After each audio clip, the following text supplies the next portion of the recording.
based on different income ranges. And one other kind of important thing to point out too, I want to go back to this. So there should be a record for each student enrolled at the school. And so if there are siblings, if you have say 3 siblings, we need an individual record for each sibling.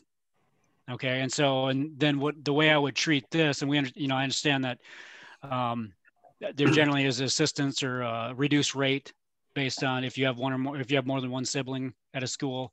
And so what I would recommend is basically taking that tuition and dividing it by 3, and then the assistance divided by 3. If there are 3 siblings, there's 2 siblings divided by 2, so on and so forth. But the point being is that we need an individual record for each student.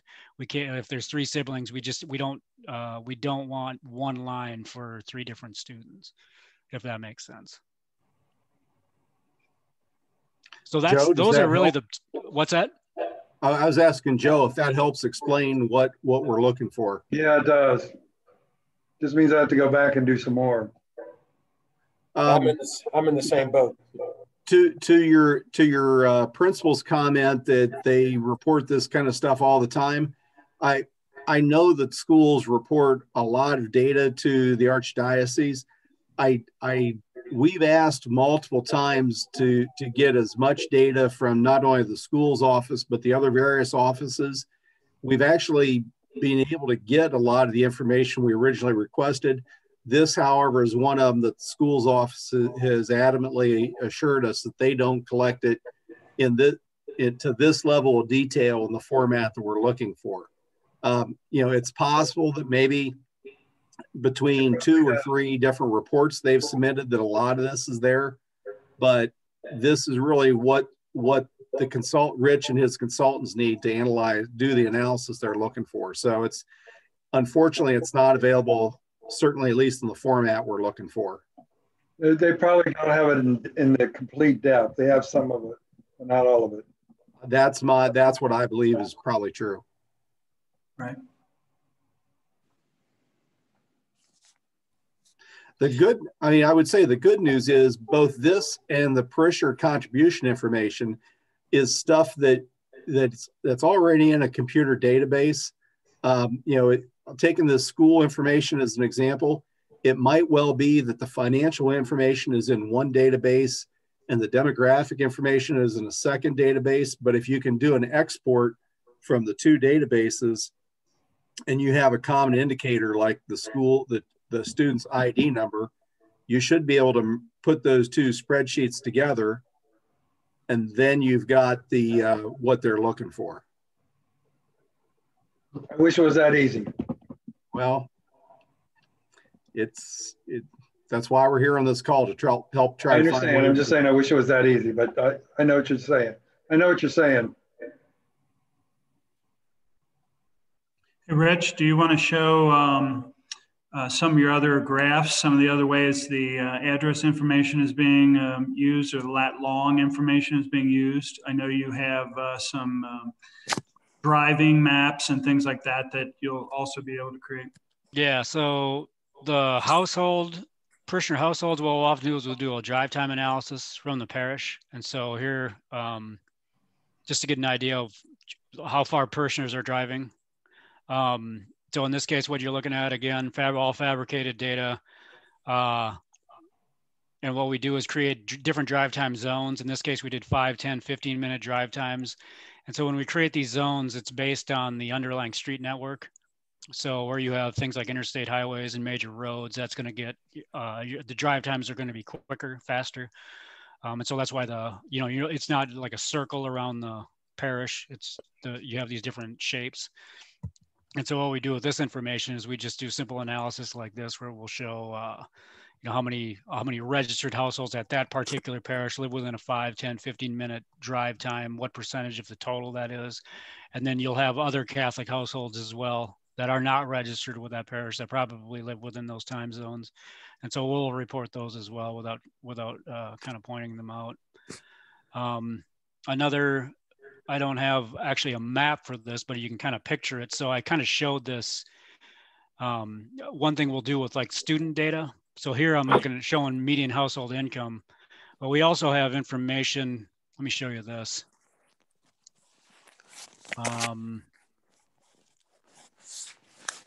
Well, I guess I don't have it here, but we also, so like I said, we get a lot of U.S. Census information. A lot of the times it's we'll provide maps that show different age levels across the Archdiocese. And so what we oftentimes do is we'll call it a market share analysis. And so we can look at, for example, say 5 to 14-year-olds. How many 5 to 14-year-olds total, as reported by the U.S. Census, live within these census blocks, and then we'll count up the total numbers of Catholic students that live within those census blocks, and then we can get an idea of the percentage of Catholic students versus overall 5 to 14-year-olds, which we can correlate with, say, K8, grades K8.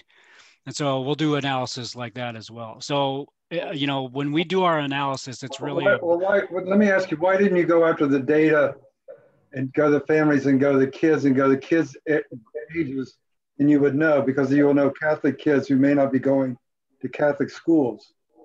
I'm sorry, I kind of missed that. You broke up there. I didn't quite catch it. Why didn't you try to go from the parishioner data, get the individual children that are in the families, get their ages? You would know they're Catholic, but they may not be attending a Catholic school. Yeah, that's...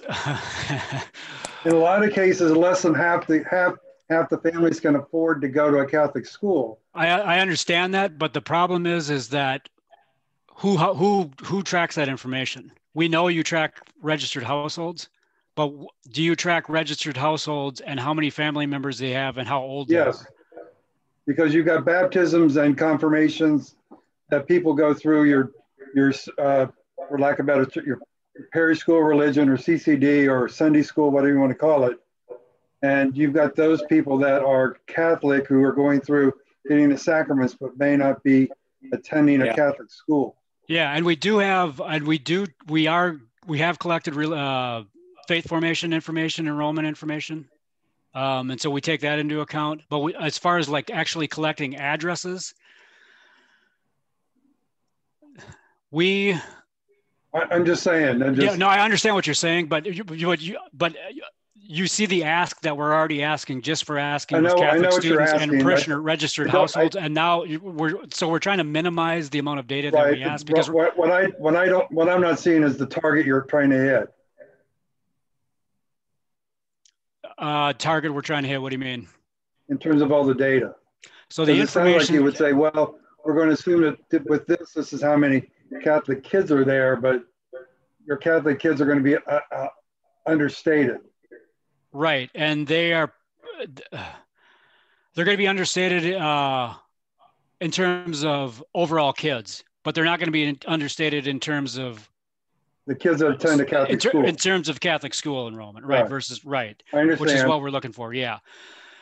As far as the other data, so the sacrament data, the giving data, the mass attendance, what else? The faith formation, all of it. It's all part of a bigger measure that we basically consider Catholic engagement. So how are households, how are people engaging with their parish on a parish by parish basis, on a deanery by deanery basis, and then on an archdiocesan basis. And so it's all the information that we're collecting is part of a broader and basically engagement analysis to show, first off, current reality, and then you will utilize that information to model the archdiocese in the future. So what you're asking, I mean, there are probably a ton of data sets that we could ask for that would give us much more robust information that we're going to provide, but we're on a time limit. And we're also on what do I want to say? We don't want to. I understand all that. We don't want to break you. All that. I'm good with that. I'm just right. Well, and this is Mike Lockery with Partners Edge. Sorry, I had a computer meltdown, so I didn't realize I think of it until the last minute that I could get on my phone. But the other thing that we found is, Joseph, it sounds like you're doing a great job of keeping track of your family data, children data in your database. It's been our experience in working with a lot of churches that. I think he melted down again. Yeah. Yeah, he melted down again. Oh, well. Yeah. I know what he's going to say, so I don't need to hear it. I'm good. I'm just saying. Cool. Not knowing what you're trying to get to the conclusion with. That's all. Well, I guess what I'm going to say, the conclusion we're trying to get to, Joe, is more than just a demographic study for the schools. It's really schools. It's the parishes in the archdiocese, the regions we have. Catholic schools are a big part of that because a lot of parishes support a Catholic school. Right, I understand. But it's, when you start, like, for instance, where I'm at up in the northern part, we have very few Catholic schools, but we have very large Catholic families. So, right. If they asked for this same level of data that you're suggesting up here, we would be giving them all that information. I guess from a Catholic school standpoint, you could say, wow, that would be a fertile ground to look at putting a Catholic school. But the larger, broader view of this program is to look at how we structure our parishes and our clusters and our deaneries to make the best use of the number of priests that we have available as pastors. I understand that. Okay. Are there any other questions? I know we had another person or two join us, and we've got a couple people, their mics are muted. And if you have a question, please unmute your mic. Ask Rich. I have a couple of parishioners who are very sensitive about their level of giving that they give. So if I exclude them, will that throw my numbers off tremendously? So I'm guessing they're big givers. One parish is about 1,000 people, 1,000 families. Yeah, and so you're saying that there's, I'm guessing you're talking about big givers. Yeah, big givers. Extremely. I mean, they give things and they say, please don't publish this. Please don't. Well, the way it's going to manifest itself, and so what I try to do when I do so we'll create this type of analysis at the parish level. It's kind of the finest we'll do it. And so it kind of, and hopefully I can explain this right, but it depends. So if you're talking 1,000 parishioners, and imagine 1,000, 1,000 families, and about 5 of them are going to, it's 2 families really that will really, right. The money throws it off on the money side, but if you're looking at overall numbers and where people are in relation to the parish, it really shouldn't matter. No, because like so for example, if of those 5, let's say for example, I'm just making this up now. They're all in a group. They're a median income range of greater than 150,000. So there's those 5 along with another, say 25. Okay, so you got 30. Say you got 30 families in there, and so that's, whatever those 30 gave, that's going to average out with what those 5 gave. And you're going to, so I don't know that you can really, unless it's really, really high versus what, some of these other families gave, if that makes sense. It does. It's going to temper the overall number, So let me ask you this, Rich. What if, so Joe, when I was an administrator, I had these same kind of anonymous gifts. Questions. Yeah. Could he give an address in proximity so that then it's anonymized, but it still gives spatial data recognition to addresses, so that Joe can honor the sensitivity of these 2 people, and yet still help with the data collection? What are your thoughts on that? Well, I mean, the address is going to go away anyway. We're going to discard the address. And so, in terms of the giving, you're not going to be able to look at a map and there's not going to be any indication that anybody, even if that particular family looks on the map and says, where's my house? This is my house here. And how, you're not going to be able to see that I gave this much in a giving year. There's Right. nothing that's going to reflect that. And I doubt that you would even be able to see those numbers in the aggregate data. Joe, I've been a former business manager myself. I understand exactly what you're talking about. With my hand on my heart, I can tell you that from a data perspective, there really is.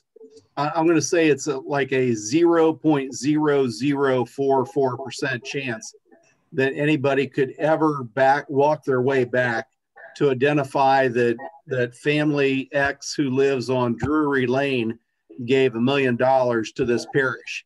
Now, you at some level, you have to make that decision yourself. Are you going to include them or not? I would request that for the validity of the data that you guys include them. I can tell you that we've structured this in a way that the archdiocese is not getting a hold of this information. There's nobody at the archdiocese that's going to look at a list and say, wow, we need to contact these two families to ask for money, which is certainly, I'm guessing, what their concern is. When we get this information with an address and these guys geocode it and they then throw the address information out, all that's left is that latitude, longitude. Rich then assigns the various values. And again, like he said, he's aggregating it with all the other numbers that are within that one census block. A census block is smaller than a zip code. It might represent. I understand what a census, I understand what it is. Okay. Let me say, can I say this too, Joseph and Mike, you can attest to this. So we'll oftentimes, if there's a small number of individuals and it throws these numbers off, like, I mean, it really skews these numbers. In the past, we will remove those figures because it does skew the numbers, because it really doesn't, it doesn't show a trend. But I mean, we might make a note saying we removed, X number, or, certain individuals who gave greater than whatever in a given year, because it really throws the number, because it doesn't really reflect the overall parish. Right, it does not. They do not. Yeah, and so we've done that in the past, but I think then I might do that. I might give you their address but not put in their money. And that would be fine, I guess. I don't know. What do you think, Mike? Because we've done this in the past with parishes and with individuals as well. What I did, Joe, when I swore I would never give their information out, I did the opposite. I put the parish address for the address and put the dollar amount so that I could, in confidence, know with that parishioner that I said I would never share their information with anybody. I just put the parish address down, because that way I knew that the dollar amount was reflected and the people that are doing the data analysis could do whatever they thought best with the data. That's how I approached it. But again, yeah, you know your people and you know the promises you've made to them, and you got to abide by what you've said, right? So I understand. I'm trying to help walk the line here with both parties. Right. Yep. Okay. Thank you. You're welcome. Okay. I have a question. Sure. Okay. I've been quarantined, so I've been home and I'm trying to do my work from home. And I sent my list to our business manager of just parishioners, no contribution information. What I need to know is what contribution information do you need? So do you want us to flip over to the spreadsheet there, Rich? Yeah. Okay. So I saw it, but okay. So what he asked me to do was just send him a list of all our parishioners without names. He didn't mention the contribution, so okay. that's what I need to do. Know what I need to do. Okay, so in this case, what we're asking for, do you have this spreadsheet? You've seen this, I take it, or do you not have this? I do not have that. Okay, so this is what we're looking for. So with your list, your address list, or with your registered household list, families list, address, city, state, zip, your parish name, city. And then what I'm asking for is, I'm calling it parish giving and diocesan giving. And so I break that up here. So parish giving is basically any giving that is collected by the parish and goes directly to parish operations. So that would be all, plate in envelope giving, any kind of capital campaign, your big year end or whatever, any other specific parish giving. And then with diocesan giving, what I mean by that, or archdiocesan, or we call pass-through giving. So these would be monies that are collected at the parish and then passed on to the archdiocese. So these would be things like Peter's Pence and some of the other anything the diocese is mandating you collect. Right. And so, okay, so with the parish, with the diocese one, you wanted it separate just like that by all the ones that go. Yeah, and so, and I don't know what are you using, ParishSoft or? No, I'm still using PDS. PDS, okay, and I'm not sure exactly familiar with that, but like I was saying before, you might have these different giving items coded differently. And so there might be, you could include like a separate column for each one of these. Do you want that? Do you want? If you can total them up, so anything going to the parish and just call it total parish giving. Okay. And then anything passing through the parish. Well, I know you mentioned. Yep, go ahead. So like we have offertory, then we have food pantry, which goes to our food pantry. So you want that too. If it's coded in there, so that would be an example of pass through. Yeah. Or is that actually affiliated with your parish? It's affiliated with the parish. Okay, so I would call that parish giving. So I include that with offertory, or do you want that separated? What we're looking for ultimately is a total. So if it's easy, okay. if it's convenient or not inconvenient for you to just total those up, I would prefer that you just total them up for me. But what I'm saying is if you don't, and you want to just include them as column by column as separate items, what I'm asking is that you identify whether it goes to the parish or whether it goes pass through to the archdiocese. Okay, and then we talked about St. Vincent. St. de Paul would be an example. That would be an example of something that would pass through your books and go to that third-party organization. It's similar in nature to when the archdiocese says, please put these special envelopes in your collection for Peter's Pence and so forth. They're not really income and expenses on your income statement. They're more of an asset and liability that get passed through. See, our St. Vincent has their own bank account, so perfect example. We don't even deal with their money, but I track. And that's what we're calling a pass-through contribution. Okay. And I just heard today. I sent you a message on here. Can you send me your email address? Okay, yeah, I will. Chat window. I can send you some more specific instructions on how to use PDS and the spreadsheet that Rich is referring to. Yeah, and I would also highlight that PDS has a very good support. And if you contact them, if you do take that step, there's an individual called Whitney. Again, the name is Whitney. And if you ask for that person, a lot of parishes from our archdiocese have been calling in, getting help for PDS on this topic, and that person has been key in helping those people. So if you want to ask for that person in particular, that person can give you specific help. Right, she's very familiar with this. When did you need all the information? Well, we were asking for the information to be provided by the end of next week. We know that there are a number of parishes for a number of different reasons that are going to need more time. So I guess the general answer would be as soon as you can get it together, please send it. Okay. Well, I tested positive for the virus, so I've been home for 2 weeks. So I'm sorry about that. So it'll probably be like the first week in December. Yep. That'd be great.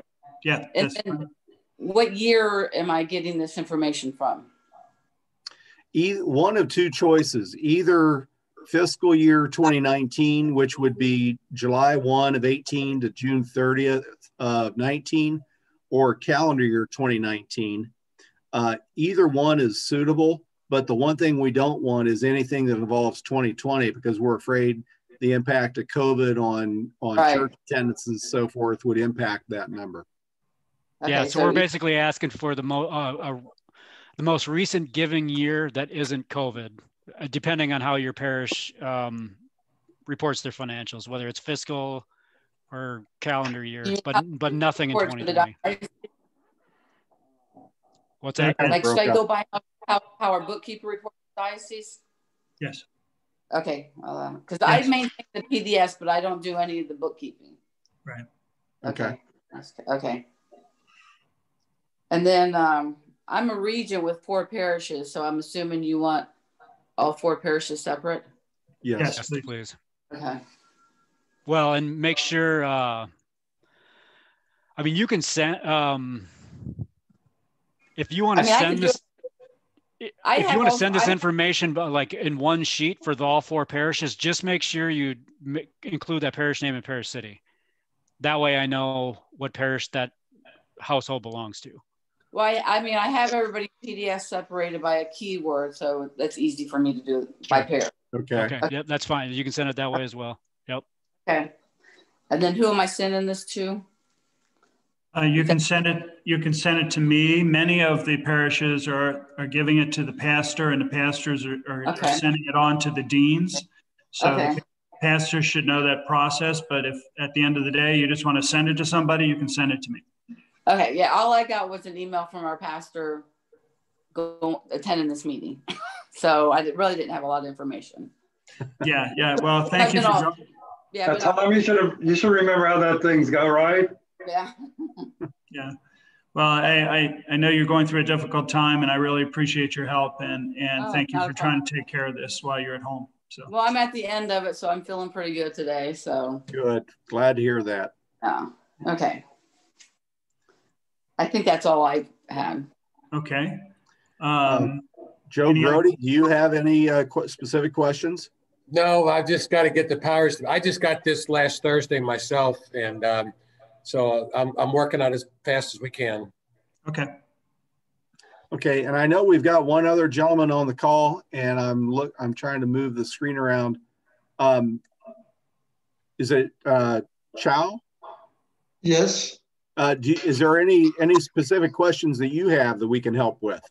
No, actually, I do not know much about this, so I don't have any question. Okay. What about Vince? Vince, can you unmute your microphone? Yes. I did send him a chat message. Okay, here, hang on. Let me write down this email address. Is that from me? L. Joliot? Yes. Let me one St. Peter Parish. LJOLIAT.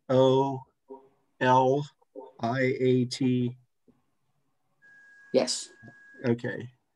As soon as we get off this call, I will send you some information. Okay. Thank you. Sure.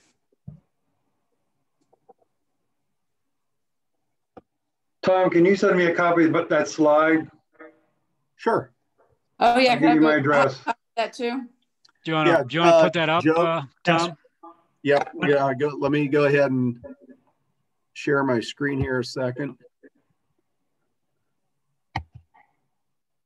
Okay. Let me go back. I've got to minimize you guys so I can see my screen.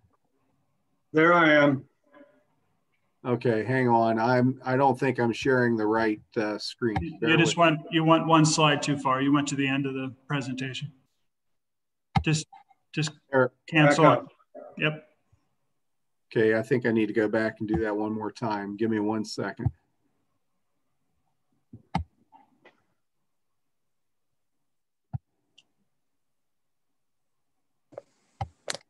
Okay, there we go. So the one website that you guys really want to make sure you have is, and I can email this to you guys as well, is this aocleadership.org / data gathering request resources.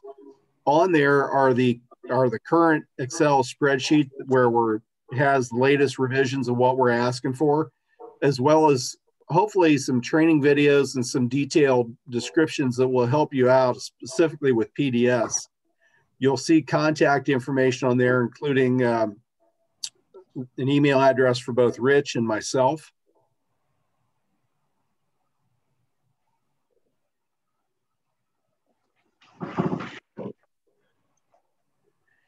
And if you, yes. Do you want to click on that website and just sure. take people to it quickly? Yeah. You can just scroll down through it and people can see what's on there. Okay. So as you see on this website, this— you have to switch over to the other screen. That's right. That's right. I can see it, but you guys can't. You got too many monitors, Tom. Problem is I only have one monitor on this one. That's the one I need more with. Okay, can you guys see this website? I'm hovering over a link. To the top. What's that? Go ahead and scroll up to the top and go down from the top. There you go. Okay. So as you can see on the web address bar, it's aocleadership.org/data-gathering-request-resources. As you go down this sheet, this very first, here's Rob's email address, rbrock@catholicaoc.org. This next link is the actual updated Excel spreadsheet where we're looking for the parish contributions as well as the school data. If we scroll down here a little further,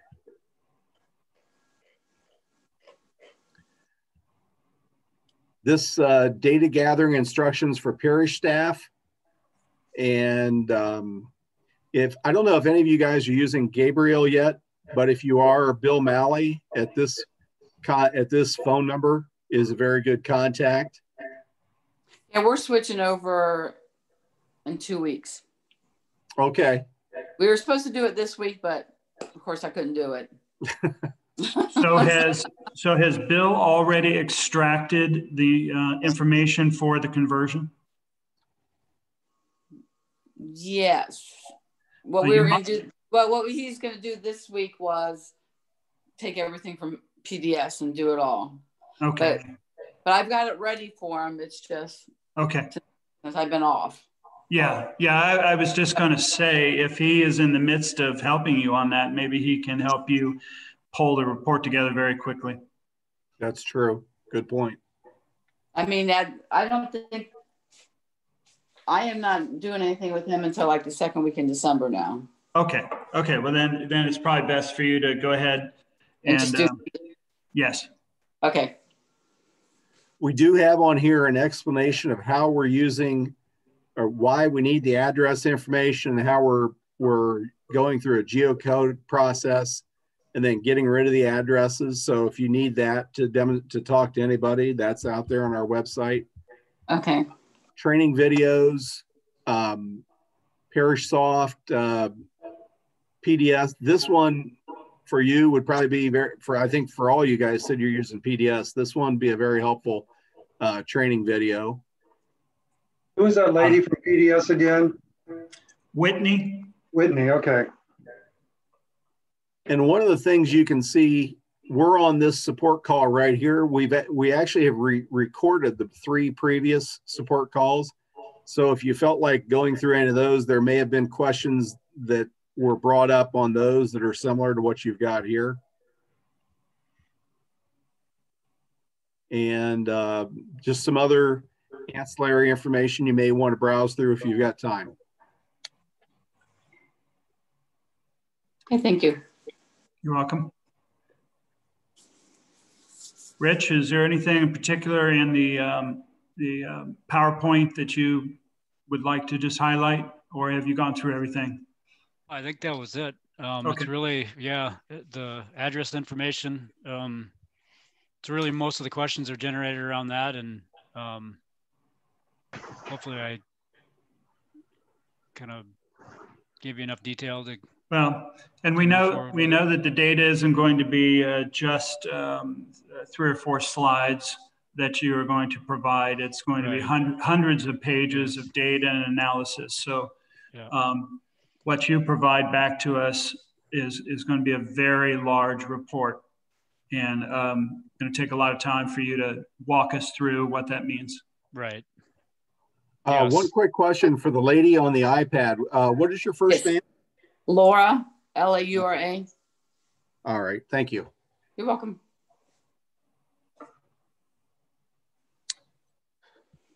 It's almost 3 o'clock. That's kind of our scheduled time. So we'll open it up again. If anyone has a specific question they haven't heard that they'd like to ask.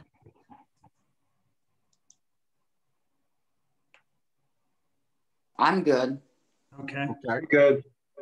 Well, thank you very much, everyone, for being with us and taking the time to work on this and to bring your questions here. We appreciate you meeting with us. And don't hesitate to reach out to any of us and ask us questions. That's why we're having these calls. We're trying to do our best to help everybody get answers to the questions they need and help them so that this isn't so that this is relatively easy to get through. Okay. Thank you, everybody. Guys. Thank you. Thank you, guys. Thanks, everyone. Thank you. Goodbye. Thank you. Bye-bye. Bye.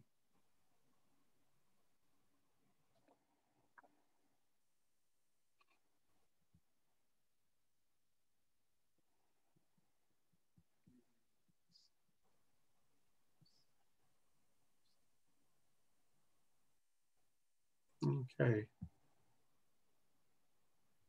Looks like it's just the 4 of us. Yes. Yeah, I'm going to stop the recording.